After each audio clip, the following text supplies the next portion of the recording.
ಈಗ ಮುರಳಿ ಜೂನ್ 13, 2025ರ ಪ್ರಮುಖ ಅಂಶಗಳನ್ನು ಕೇಳೋಣ. ಪ್ರಿಯ ಮಕ್ಕಳೇ, ನೀವು ಶಾಶ್ವತ ಆತ್ಮಗಳು. ಈ ಅನಂತ ನಾಟಕದ ಅತಿ ಮಹತ್ವದ ನಟರು. ನೀವು ನಿಮ್ಮ ನಿಜವಾದ ಮನೆ, ಶಾಂತಿಯುತ, ಮೌನದಿಂದ ಕೂಡಿದ ನಿರಾಕಾರ ಜಗತ್ತಿನಿಂದ ಈ ಭೂಮಿಗೆ ಪಾತ್ರ ವಹಿಸಲು ಬಂದಿದ್ದೀರಿ. ಈಗ ಈ ನಾಟಕದ ಪಾತ್ರ ಮುಗಿಯುವ ಸಮಯ ಬಂದಿದೆ. ನೀವು ನಿಮ್ಮ ನಿಜ ಮನೆಯಲ್ಲಿ ಯಾರು ಎಂಬುದನ್ನು ನೆನಪಿಸಿಕೊಳ್ಳುವ ಸಮಯ. ಆತ್ಮದ ನೆನಪಿನಲ್ಲಿ ಹೀಗೆ ಹೇಳಿಕೊಳ್ಳಿ: ನಾನು ಶಾಂತಿಯ ಪ್ರಪಂಚದ ನಿವಾಸಿ. ಈ ಜಗತ್ತು ನನ್ನ ತಾತ್ಕಾಲಿಕ ನಾಟಕದ ಸ್ಥಳ. ನಾನು ನನ್ನ ನಿಜ ಮನೆಯೆಡೆಗೆ ಯಾತ್ರೆ ಮಾಡುತ್ತಿದ್ದೇನೆ. ಶಿವ ತಂದೆ ನನ್ನ ಮಾರ್ಗದರ್ಶಕ. ಶಿವ ತಂದೆ ಪ್ರೀತಿಯಿಂದ ನಮಗೆ ಹೇಳುತ್ತಾರೆ: ಮಕ್ಕಳೇ, ಈ ನಾಟಕದಲ್ಲಿ ಎಲ್ಲವೂ ಸ್ಥಿರವಾಗಿದೆ. ಇದು ಸಂಭವಿಸಬಾರದಿತ್ತು ಎಂದು ನೀವು ಹೇಳಬಾರದು. ನಾಟಕ ನಿಧಾನವಾಗಿ ಮತ್ತು ನಿಖರವಾಗಿ ಚಲಿಸುತ್ತದೆ. ಏನಾಗುತ್ತದೆಯೋ ಅದು ನಿಖರವಾದ ವಿಧಿಯಂತೆ ನಡೆಯುತ್ತಿದೆ. ಇದನ್ನು ಆಳವಾಗಿ ಅರ್ಥಮಾಡಿಕೊಳ್ಳಿ ಮತ್ತು ಚಿಂತೆಯಿಂದ ಮುಕ್ತರಾಗಿರಿ. ಮಕ್ಕಳೇ, ನಾನು ನಿಮ್ಮ ಪರಮಪಿತ, ನಿಮ್ಮ ಆತ್ಮಪಿತ. ನಾನೀಗ ಬಂದು ನನ್ನನ್ನು ನಿಮಗೆ ಸ್ಮರಣೆಯ ಮೂಲಕ ಪರಿಚಯಿಸುತ್ತಿದ್ದೇನೆ. ನನ್ನ ಸ್ಮರಣೆಯಿಂದಲೇ ನೀವು ನಿಮ್ಮ ನಿಜ ಸ್ವರೂಪವನ್ನು, ನೀವು ಆತ್ಮ ಎಂಬ ಸತ್ಯವನ್ನು ಪುನಃ ನೆನಪಿಸಿಕೊಳ್ಳುತ್ತಿದ್ದೀರಿ. ದೀರ್ಘಕಾಲ ದೇಹಭಾವದಲ್ಲಿ ನಾಟಿಸುತ್ತಿದ್ದಾಗ ನೀವು ಈ ಸ್ಮೃತಿಯನ್ನು ಮರೆತು ಹೋಗಿದ್ದೀರಿ. ನೀವು ನಿಮ್ಮನ್ನು ದೇಹವೆಂದು ಭಾವಿಸಿ ನನ್ನನ್ನು ಸಹ ಮರೆತು ಹೋಗಿದ್ದೀರಿ. ಆದರೆ ಈ ಮರೆವೆಯೂ ಈ ಶಾಶ್ವತ ನಾಟಕದ ನಿಖರವಾದ ಒಂದು ಭಾಗವೇ ಆಗಿತ್ತು. ಇದೀಗ ನನ್ನ ಪ್ರೀತಿಯಿಂದ, ನನ್ನ ಜ್ಞಾನದಿಂದ, ಆ ಮರೆವೆಯಿಂದ ಹೊರಬಂದು ನಿಜ ಸ್ಮೃತಿಗೆ ಮರಳುತ್ತಿರುವಿರಿ. ಇದೀಗ ನೀವು ಅರ್ಥ ಮಾಡಿಕೊಂಡಿದ್ದೀರಿ: ನಾನು ನಿಮ್ಮ ಪರಮಾತ್ಮ ತಂದೆ, ಹೊಸ ಪ್ರಪಂಚವಾದ ಸ್ವರ್ಗದ ಸೃಷ್ಟಿಕರ್ತನಾಗಿದ್ದೇನೆ. ನಾನು ಈ ಶ್ರೇಷ್ಠ ನವನಿರ್ಮಾಣದ ಕಾರ್ಯಕ್ಕಾಗಿ ಬಂದಿದ್ದೇನೆ. ನೀವು ನನ್ನ ಪ್ರೀತಿ ಪಾತ್ರ ಮಕ್ಕಳು. ಆ ಸ್ವರ್ಗದ ರಾಜ್ಯವನ್ನು ನಿಮ್ಮ ಪ್ರಾಕೃತಿಕ ಹಕ್ಕಾಗಿ ಆನುವಂಶಿಕವಾಗಿ ಪಡೆದುಕೊಳ್ಳಬೇಕು. ಇದು ನಿಮ್ಮ ಶಾಶ್ವತ ಭಾಗ್ಯವಾಗಿದೆ. ನೀವು ಈಗ ಪುನಃ ಆ ರಾಜ್ಯದ ಹಕ್ಕುದಾರರಾಗುತ್ತಿದ್ದೀರಿ. ಸಾಯುವ ಯಾರಾದರೂ ಸ್ವರ್ಗಕ್ಕೆ ಹೋಗಿದ್ದಾರೆಂದು ಜನರು ಹೇಳುತ್ತಾರೆ. ಆದರೆ ನಾನು ನಿಜವಾದ ಸ್ವರ್ಗವನ್ನು ಮಾತ್ರ ನೀಡುತ್ತೇನೆ, ಮತ್ತು ಅದು ಕೂಡ ನೀವು ಜೀವಂತವಾಗಿರುವಾಗ ಎಂದು ನಿಮಗೆ ಈಗ ತಿಳಿದಿದೆ. ಈ ನಾಟಕವು ಆಳವಾದ ರಹಸ್ಯಗಳನ್ನು ಹೊಂದಿದೆ. ನಾನು ಬ್ರಹ್ಮ ಬಾಬಾರ ಕೊನೆಯ ಜನ್ಮವನ್ನು ಪ್ರವೇಶಿಸುತ್ತೇನೆ ಮತ್ತು ನಿಮ್ಮನ್ನು ನನ್ನ ಮಕ್ಕಳನ್ನಾಗಿ ಮಾಡುತ್ತೇನೆ ಎಂದು ಈಗ ನಿಮಗೆ ತಿಳಿದಿದೆ, ಬ್ರಾಹ್ಮಣರು. ನಾನು ಇದನ್ನೆಲ್ಲ ಸ್ಪಷ್ಟವಾಗಿ ವಿವರಿಸುತ್ತೇನೆ, ಆದರೆ ನನ್ನನ್ನು ನಿಜವಾಗಿಯೂ ಗುರುತಿಸಲು ಕೇವಲ ಒಂದು ಕ್ಷಣ ನಂಬಿಕೆ ಸಾಕು. ಪ್ರೀತಿಯಿಂದ ನನ್ನನ್ನು ನೆನಪಿಡಿ ಮತ್ತು ನಿಮ್ಮ ಪಾಪಗಳು ತೊಳೆಯಲ್ಪಡುತ್ತವೆ. ಬೇರೆ ಯಾರೂ ನಿಮಗೆ ಈ ವಿಷಯಗಳನ್ನು ಹೇಳಲು ಸಾಧ್ಯವಿಲ್ಲ. ನಿಮ್ಮ ಪರಮಪಿತನಾದ ನಾನು ಮಾತ್ರ ನಿಮಗೆ ಈ ಆಧ್ಯಾತ್ಮಿಕ ತಿಳುವಳಿಕೆಯನ್ನು ನೀಡುತ್ತೇನೆ. ನೀವು ಆತ್ಮಗಳು ಇಲ್ಲಿಂದ ಬಂದವರಲ್ಲ. ಇದು ತಾತ್ಕಾಲಿಕ ಹಂತ. ನೀವು ಆ ಶಾಂತಿಯ ಮನೆಗೆ ಸೇರಿದವರು. ಎಲ್ಲರೂ ದಣಿದ ಮತ್ತು ಅತೃಪ್ತರಾಗಿರುವುದರಿಂದ ಎಲ್ಲ ಆತ್ಮಗಳು ಅಲ್ಲಿಗೆ ಹಿಂತಿರುಗಲು ಬಯಸುತ್ತಾರೆ. ಆದರೆ ಅವರಿಗೆ ದಾರಿ ತಿಳಿದಿಲ್ಲ. ಈಗ ನೀವು ದಾರಿಯನ್ನು ಕಂಡುಕೊಂಡಿದ್ದೀರಿ. ಆತ್ಮವಾಗಿರುವ ನಾನು ಬೆಳಕಿನ ಒಂದು ನಿಜಕ್ಕೂ ಸಣ್ಣ ಬಿಂದು. ಆದರೆ ಈ ಸಣ್ಣ ಬಿಂದುನಲ್ಲಿ ಅನಂತ ಜ್ಞಾನ, ಅನುಭವ, ಸ್ಮೃತಿ ಶಕ್ತಿ ಅಡಕವಾಗಿದೆ. ಅದು ಪ್ರಕೃತಿಯ ಅದ್ಭುತ. ಮಕ್ಕಳೇ, ಇಲ್ಲಿ ಯಾವುದೇ ಆತ್ಮವು ಶೂನ್ಯದಿಂದ ಹುಟ್ಟುವುದಿಲ್ಲ. ಪ್ರತಿಯೊಂದು ಆತ್ಮವು ಮೌನದ ಮನೆಯಿಂದ ತನ್ನ ಪಾತ್ರವನ್ನು ನಿರ್ವಹಿಸಲು ಬರುತ್ತಾರೆ. ಜಗತ್ತು ಓ ದೇವರೇ, ನಮಗೆ ದಾರಿ ತೋರಿಸು ಎಂದು ಕರೆದಿದ್ದಾರೆ. ಆದರೆ ನಾನು ಈಗಾಗಲೇ ಇಲ್ಲಿದ್ದೇನೆ. ನಿಮ್ಮನ್ನು ಮನೆಗೆ ಹಿಂತಿರುಗಿಸುವ ಜ್ಞಾನವನ್ನು ನಾನು ನಿಮಗೆ ನೀಡುತ್ತಿದ್ದೇನೆ. ಈ ಇಡೀ ಜಗತ್ತು ಗೆಲುವು ಮತ್ತು ಸೋಲಿನ ಆಟ.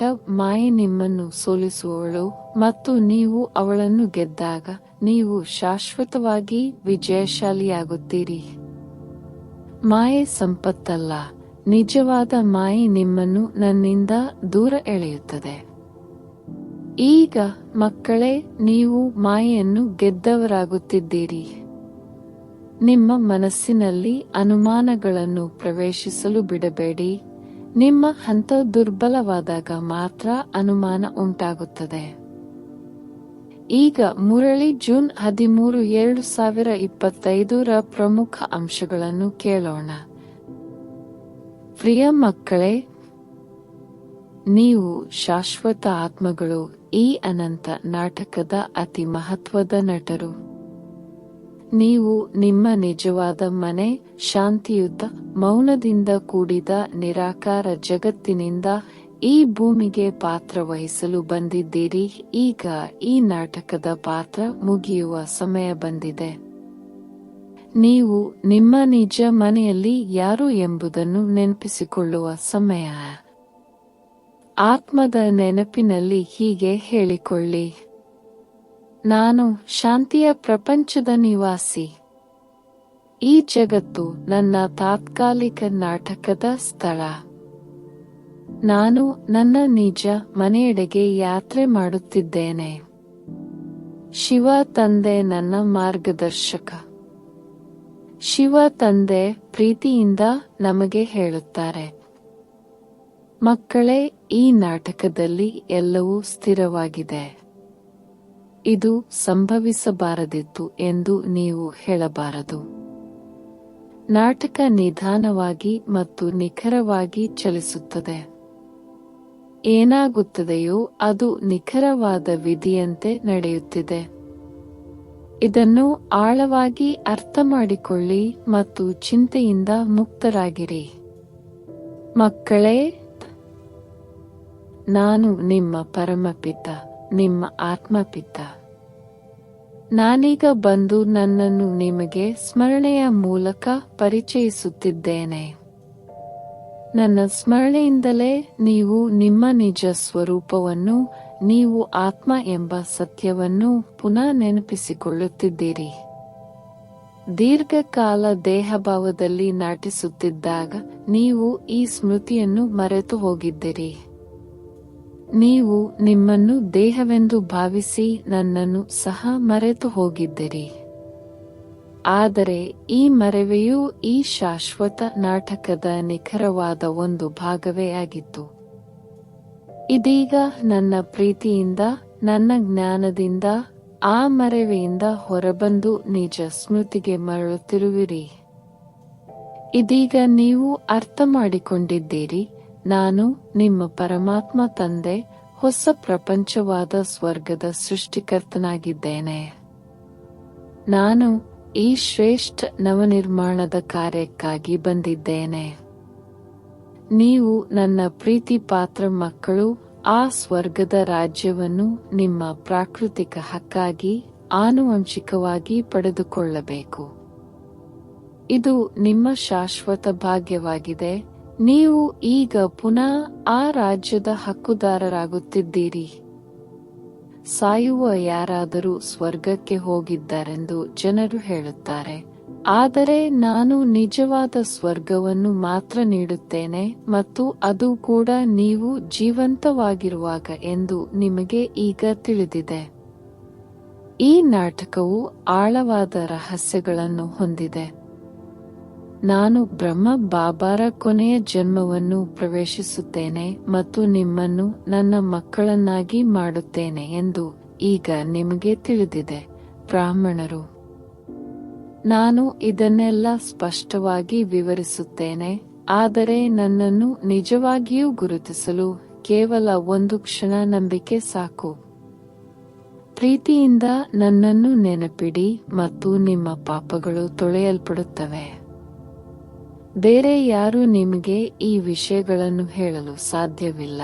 ನಿಮ್ಮ ಪರಮಪಿತನಾದ ನಾನು ಮಾತ್ರ ನಿಮಗೆ ಈ ಆಧ್ಯಾತ್ಮಿಕ ತಿಳುವಳಿಕೆಯನ್ನು ನೀಡುತ್ತೇನೆ.